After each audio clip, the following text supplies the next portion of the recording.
Com బోల్తా high.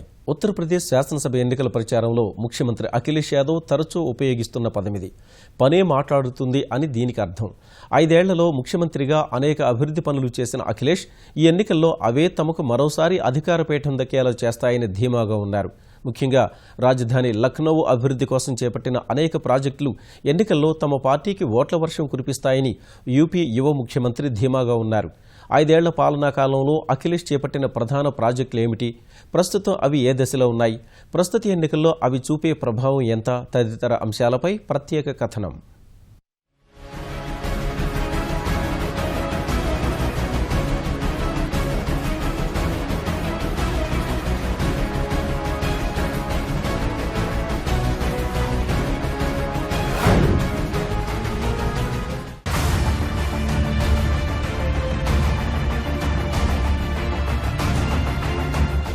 Uttar Pradesh assembly ఎన్నికల ప్రచారంలో ప్రజల్లోకి వెళ్లిన ప్రతిసారి అఖిలేష్ యాదవ్ ప్రధానంగా ప్రస్తావిస్తున్న అంశం అభివృద్ధి. ప్రచారంలో భాగంగా రాష్ట్రమంతా చుట్టి వస్తున్న అఖిలేష్ నవాబుల నగరంగా పేరొందిన లక్నోలో తన 5 ఏళ్ల హయాంలో జరిగిన అభివృద్ధి పనులను పదే పదే వివరిస్తూ ప్రజాభిమానం పొందేందుకు ప్రయత్నిస్తున్నారు.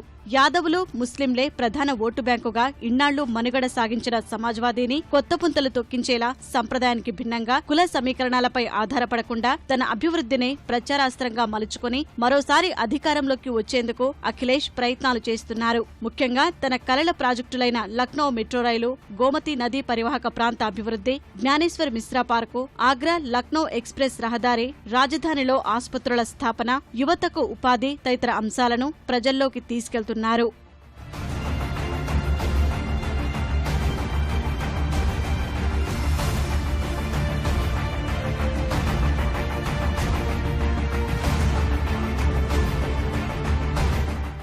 రాష్ట్ర రాజధానిలో ట్రాఫిక్ సమస్యలకు పరిష్కారం చూపే లక్నో మెట్రో రైలు అఖిలేష్ కలల ప్రాజెక్టుల్లో కీలకమైనది. 2014లో మెట్రో పనులు ప్రారంభమవగా గతేడాది డిసెంబర్లో ప్రయోగాత్మక పరుగు నిర్వహించారు. మరి కొద్ది రోజుల్లో ఇది పూర్తి స్థాయిలో పనిచేయనుంది. రాష్ట్రంలోని ప్రజా రవాణా వ్యవస్థల్లో అత్యంత భారీ బడ్జెట్తో కూడిన మెట్రో రైలు నగరంలోని 140 కిలోమీటర్ల దూరంలో విస్తరించింది. మొత్తం 4 దశల్లో ఇది పూర్తి కానుంది. మెట్రో ప్రాజెక్టు పూర్తవక ముందే పచ్చజెండా ఊపారంటూ ప్రధాని నరేంద్ర మోదీ ఎద్దేవా చేయగా ఈ ప్రాజెక్టు ఆలస్యానికి కేంద్ర ప్రభుత్వమే కారణమని నిందించిన అఖిలేష్ అడుగడుగునా అడ్డంకులు సృష్టించిందంటూ ఎదురుదాడికి దిగారు. తన కలల ప్రాజెక్టైన మెట్రో రైలును సమాజ్వాదీ ప్రభుత్వం హైజాక్ చేసి తమదిగా గొప్పలు చెప్పుకుంటోందని బీఎస్పీ అధ్యక్షురాలు మాయావతి విమర్శిస్తున్నారు.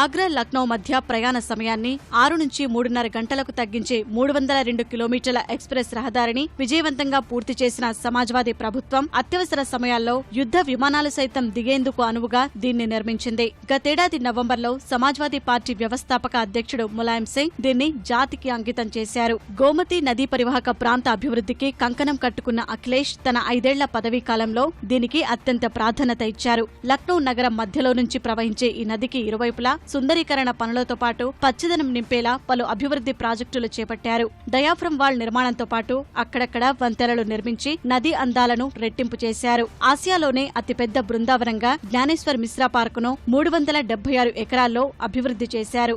168 కోట్ల వ్యయంతో లండన్లోని హైడ్ పార్క్ మాదిరిగా దీన్ని విస్తరించారు.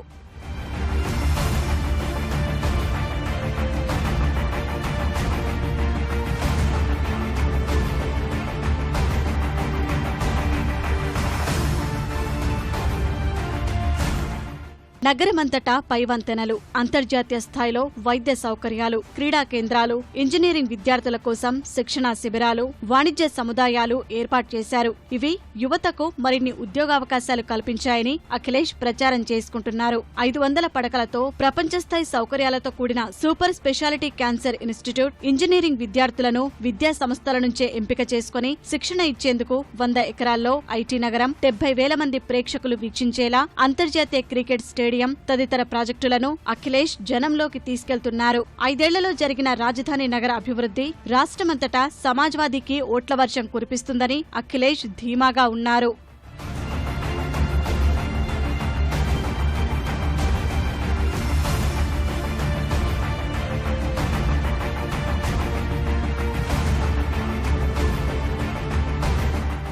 తాను చేసిన అభివృద్ధి పనులే మళ్లీ గెలిపిస్తాయని కామ్ బోల్తాహే అంటూ అఖిలేష్ ప్రచారం చేసుకుంటున్నా భాజపా, బీఎస్పీ మాత్రం యూపీ సీఎంపై విమర్శలు ఎక్కుపెట్టాయి. ప్రభుత్వం చేపట్టిన ప్రాజెక్టుల్లో అసంపూర్తిగా ఉన్న అనేక అంశాలను ఎత్తిచూపుతూ అఖిలేష్ పై విమర్శల బాణాలు సంధిస్తున్నాయి. అభివృద్ధి కేంద్రంగా అఖిలేష్ చెప్పుకుంటున్న లక్నోతో పాటు రాష్ట్రంలోని వివిధ ప్రాంతాల్లో ఇప్పటికే పోలింగ్ ముగిసింది. ఇంకా పోలింగ్ జరగాల్సిన ప్రాంతాల్లో కూడా లక్నోలో చేపట్టిన అభివృద్ధి పనులను ప్రస్తావిస్తూ అఖిలేష్ ప్రచారం చేస్తున్నారు. మరి అఖిలేష్ అభివృద్ధి నినాదం ఫలితాలనిస్తుందా, లేక అసంపూర్తి పనులంటూ ప్రచారం చేస్తున్న ప్రతిపక్షాల విమర్శలకు ఓటర్లు మద్దతిస్తారా అన్నది మార్చి 11న వెల్లడయ్యే ఫలితాలతో తేలిపోనుంది.